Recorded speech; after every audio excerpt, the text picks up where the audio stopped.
I want to get started on this, and as I said, the light at the end of the tunnel is what I'm calling this. I think as we go along this morning, you'll see why I am concerned about sort of an event happening in a tunnel that's handling highly flammable materials at the Straits. So, this is something that probably most of you are familiar with. The fact that the tunnel would go across the Straits about 4.5 miles. Okay, now I want to talk a little bit about recent history. This is August 1st, just a few weeks ago. Probably a lot of you know about this. This was an explosion, and it affected, it was a Enbridge pipeline in Kentucky that exploded. It was natural gas, and that is an important point here because we're not talking about natural gas necessarily in line 5. It could be a component, not in line 5, but another company could be putting natural gas through the tunnel. But as we go along, I think you're going to see that propane and butane are very, very similar to natural gas in terms of their flammability and the risk. So anyway, this happened in Kentucky, August 1st. One person was killed. It was an Enbridge pipeline. And you can see the other point here is that there's been 29 of these incidents since 2011 with this pipeline. This one Enbridge pipeline has had 29 significant incidents. Shooting flames 300 feet in the air, on and on. A real disaster.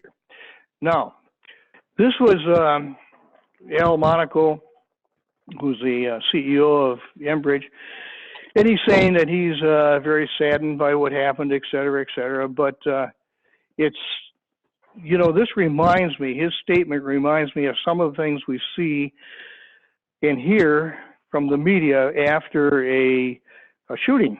Everybody's real saddened and everything, but then within a short time, and Enbridge is no exception, they want to get that pipeline back up and running. So it's just the general tone and attitude of Enbridge in terms of these types of disasters. Now, was that an isolated incident? No.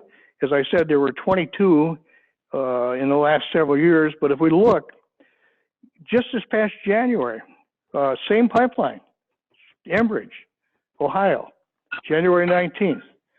Nobody was killed in this one, but they had another natural gas explosion. And if we go just a few months, I guess that's probably about 11 months back, here's another one in British Columbia. Enbridge gas line ruptured. And in this case, they had to evacuate a First Nation community. So these are not isolated instances. They've happened recently, and they've happened, as I mentioned, about 22 times. It all portends what could happen in a tunnel, as far as I'm concerned. Changing the subject just slightly here, American Transmission is the company that had its power lines ruptured when the tug went through the Straits in April 2018. This was the company that had the power lines ruptured. And there was a proposal by Enbridge. In fact, they really tried to emphasize this, that those power lines could be put in this tunnel. Here's what ATC thinks of doing that. They think it's a bad idea.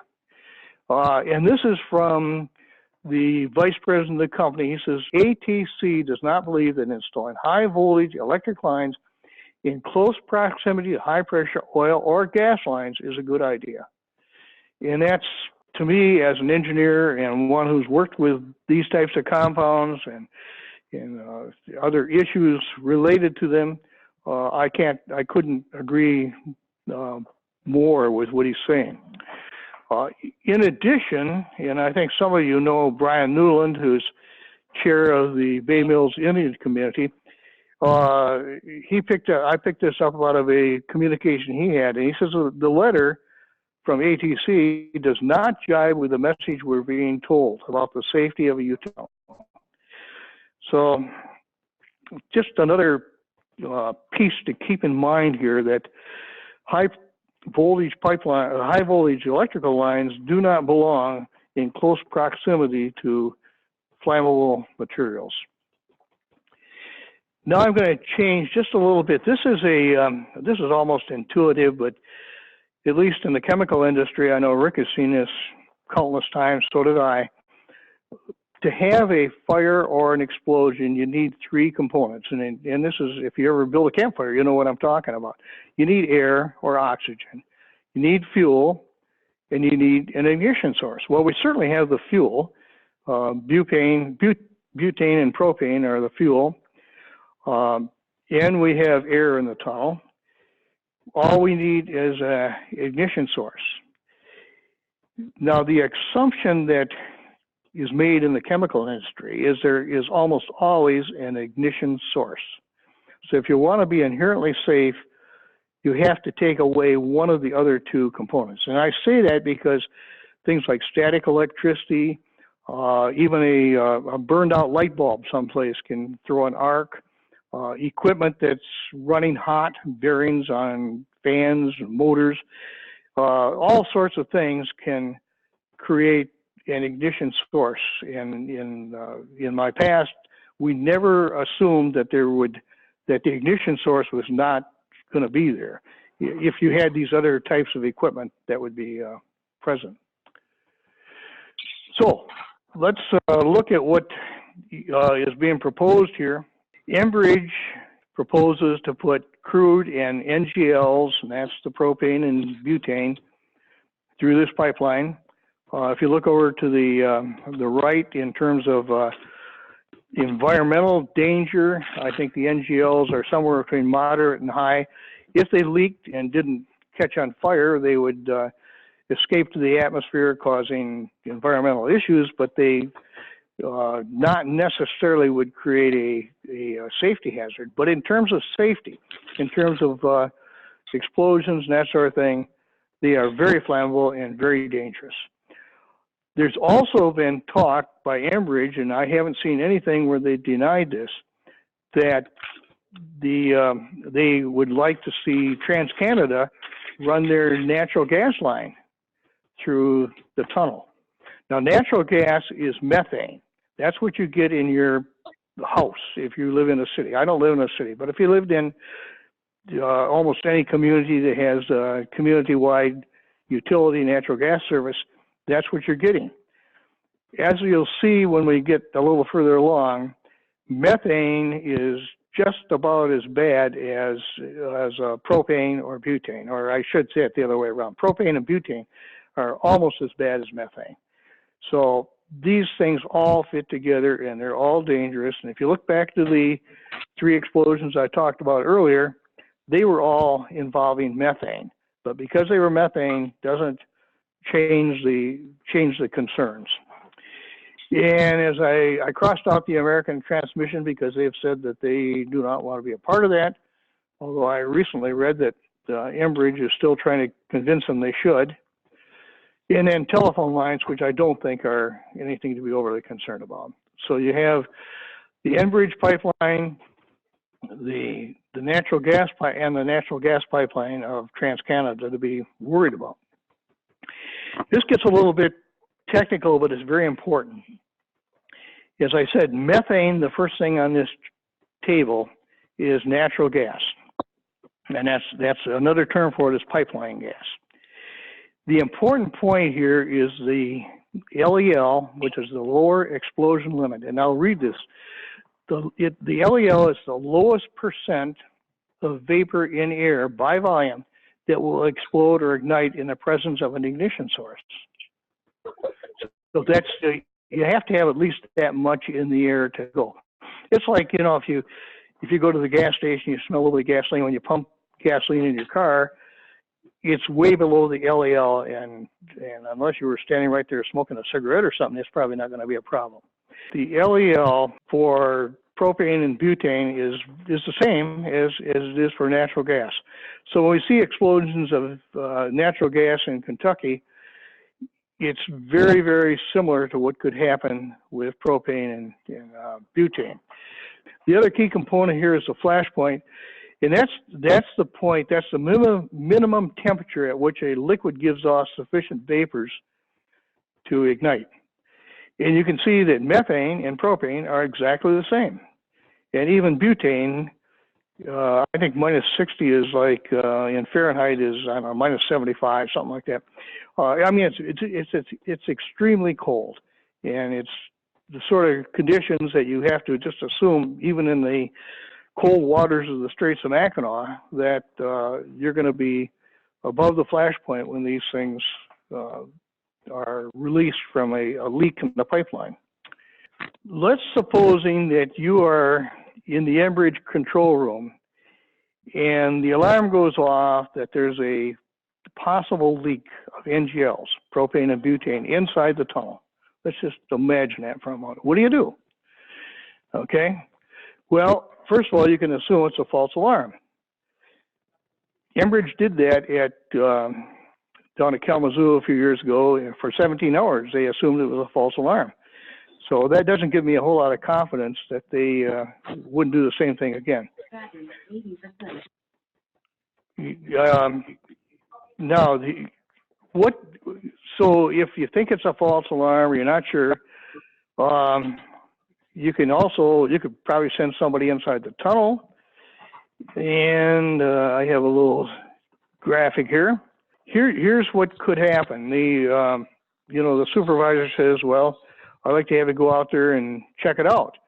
Well, if that's a flammable, potentially flammable situation, I can't imagine anybody's going to be very willing to go out there and just simply check it out. So what do you do? What do you do? You're sitting there, you think that it's possible you got a explosive condition in the tunnel. You can't really send somebody out there. You probably wouldn't send somebody out there to check it out. It's a question that is open as far as I'm concerned. I would not want to be the supervisor in that control room trying to make that decision. It just leads to an open question that I think is not, that would have to be explored very, very thoroughly before anybody attempted to build a tunnel that would use propane and butane. Now I'm going to change just a little bit here and talk about the tunnel itself. Enbridge is saying the tunnel will be 10 feet in diameter.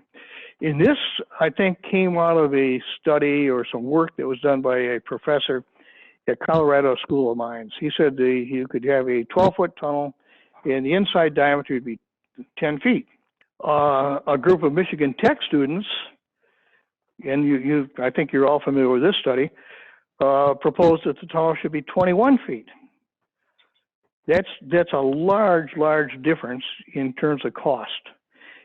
And Enbridge is basing their cost on a 10-foot diameter tunnel. They keep talking about a 10-foot diameter tunnel. Here's what the professor from Colorado said. He's got this very simplified schematic. He shows a ventilation line at the top. He shows a 30-inch product line. He doesn't show any other utilities. He doesn't even show any real way to access the inside of the tunnel. So I just kind of keep that in mind, because here's what a real tunnel should look like. And here's some of the things I just jotted down that would have to be included in a tunnel if it were really a functional tunnel as they're saying it would be. It would be 30-inch pipeline plus insulation on the pipeline, which is 34 inches. Other utility lines. There'd have to be some sort of a trolley that would take maintenance people into the tunnel. They certainly aren't going to walk 2 miles with a backpack to do any maintenance work on a tunnel, especially in a tunnel that's only 10 foot in diameter and already overcrowded with other pipelines. You have to have a platform for the workers to work on. There'd be fans and duct work. There'd be lighting. You'd have to have these LEL detectors I'm talking about, fire suppression, emergency walkway in case the trolley failed to work. Adequate workspace, electrical lines, communication lines.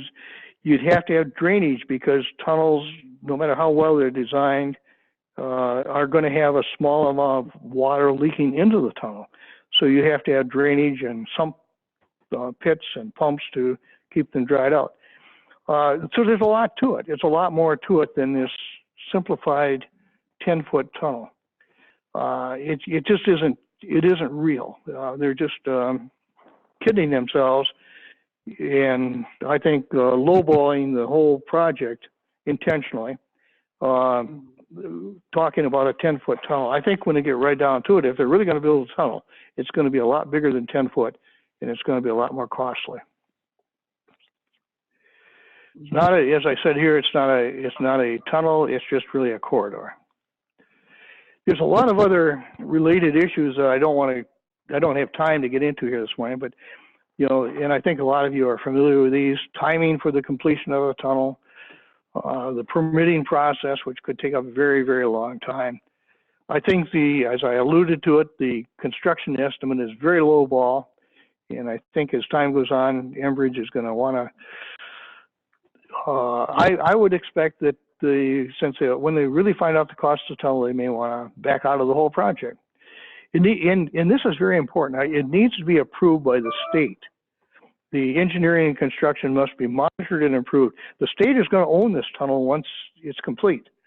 And I think the state of Michigan has a strong obligation to make sure that it's being built and constructed as it should be. I haven't seen any discussion of that point. There should be rigid specifications that include all details. The state should have construction reps on site all the time. And then, of course, the liability question, which we've talked about, you know, if the state owns the tunnel, who's responsible for problems and cost of maintenance? So that pretty much concludes what I have to say.